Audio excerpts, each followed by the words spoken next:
नमः शिवाय।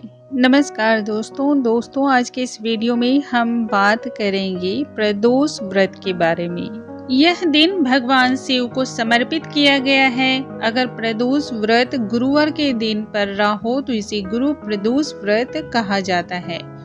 आज के इस वीडियो में हम बात करेंगे ज्येष्ठ माह के शुक्ल पक्ष के गुरु प्रदोष व्रत के बारे में।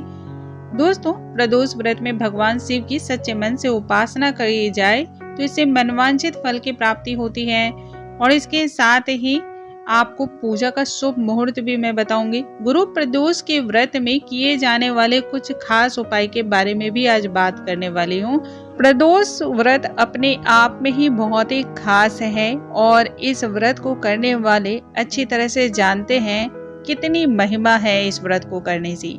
भगवान शिव की कृपा जिस भी मनुष्य पर बरस जाए उसका तो पूरा जीवन ही संवर जाता है। भोलेनाथ जैसे कि बहुत ही भोले माने जाते हैं और इसलिए उनका नाम भी भोलेनाथ है। भक्तों पर बहुत जल्दी प्रसन्न हो जाते हैं और उस पर भी यदि कोई भी मनुष्य शिव भगवान की पूजा प्रदोष व्रत की पूजा करते हैं तो उनके जन्म जन्मांतर के सभी कष्ट जो है वो कट जाते हैं।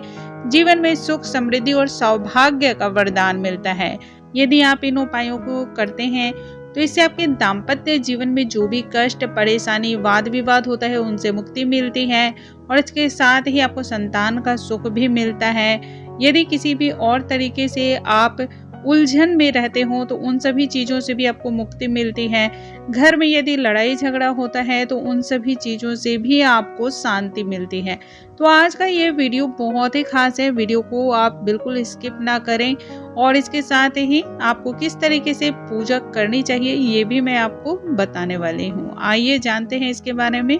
नमस्कार दोस्तों, कैसे हैं आप सभी। उम्मीद करती हूँ आप सभी स्वस्थ होंगे, सुरक्षित होंगे और आप सभी के उत्तम भविष्य की कामना करते हुए आज का ये वीडियो स्टार्ट करती हूँ। दोस्तों, प्रदोष का व्रत जो है भगवान शिव को समर्पित किया गया है और इस दिन भगवान भोलेनाथ की विधि विधान के साथ पूजा अर्चना की जाती है। 2023 में पड़ने वाले जून माह में पहला प्रदोष व्रत 1 तारीख को मनाया जा रहा है जो कि ज्येष्ठ महीने के शुक्ल पक्ष का है। तो ये बहुत ही खास है और गुरुवार के दिन पड़ने वाले इस प्रदोष के व्रत को गुरु प्रदोष व्रत के नाम से हम सभी जानते हैं। इस दिन पड़ने वाले व्रत को यदि आप करते हैं तो इससे आप के जो पितर होते हैं वो भी प्रसन्न होते हैं और उनका भी आशीर्वाद आपको प्राप्त होता है। इससे आपके सभी काम जो है वो सफल होते हैं। जून महीने में दूसरा प्रदोष का व्रत 15 तारीख को पड़ेगा तो अभी उसके लिए लंबा समय है। उस प्रदोष व्रत में हमें किन किन नियमों का पालन करना है और किस चीज का हमें खास तौर पे ध्यान रखना है ये सभी चीजों को मैं अगले वीडियो में आपसे शेयर करूंगी क्योंकि वीडियो बहुत ही लंबा हो जाता है। तो इसलिए आज के समय में आज मैं आपसे 1 तारीख जून में पड़ने वाले 1 तारीख के बारे में ही बात करूंगी। इस दिन आपको खास कुछ उपाय भी करने हैं, इसके बारे में भी आज मैं बताने वाली हूँ।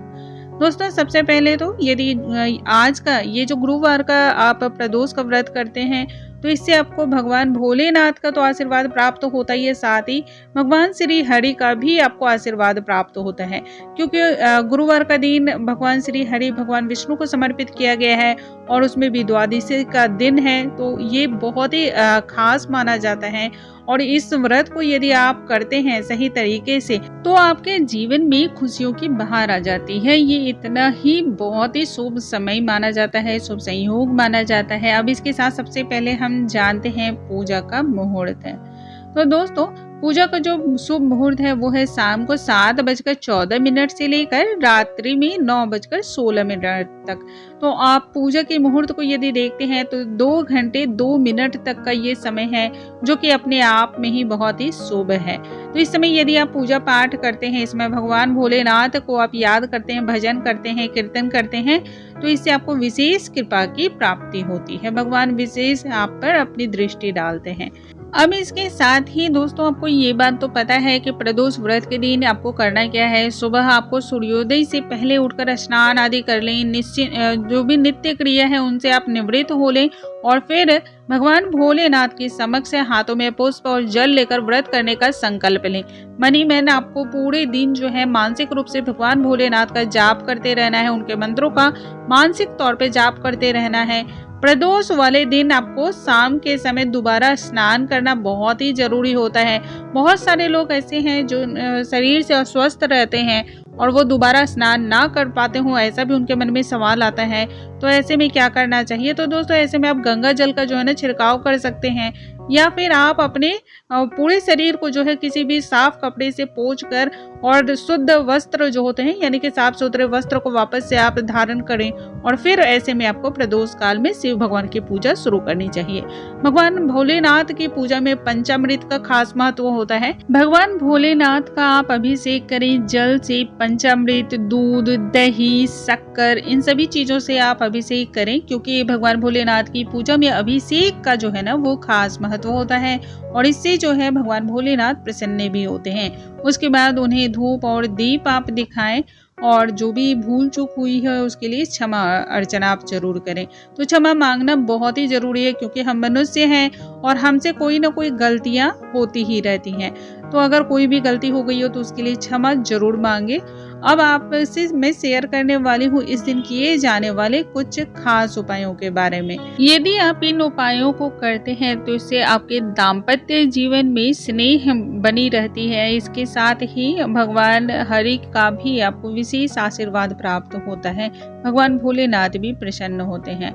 तो करना क्या है, पीतल के एक लोटे में आपको हल्दी, गुड़ और चने की दाल मिलाएं, और उसके साथ ही उसमें एक पीला पुष्प डाल दें।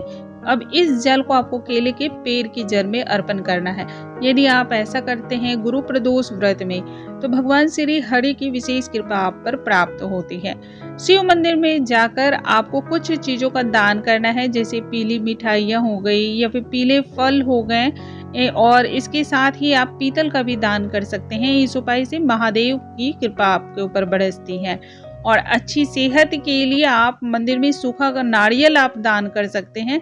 ये बहुत शुभ माना जाता है। यदि आपकी शारीरिक अवस्था अक्सर बीमार हो रहती हो या फिर स्वस्थ ना रहती हो, तो ऐसे में आपको प्रदोष व्रत के दिन मंदिर में सूखा नारियल दान करना है शिव मंदिर में। दोस्तों मुझे उम्मीद है आज की ये जानकारी आप सभी को बहुत अधिक पसंद आई होंगी। जानकारी पसंद आई हो तो इसे ज्यादा से ज्यादा शेयर करना बिल्कुल ना भूलें, ताकि अन्य लोग भी इसका लाभ उठा सकें। अगले वीडियो में हम फिर से मिलेंगे, तब तक के लिए नमस्कार दोस्तों।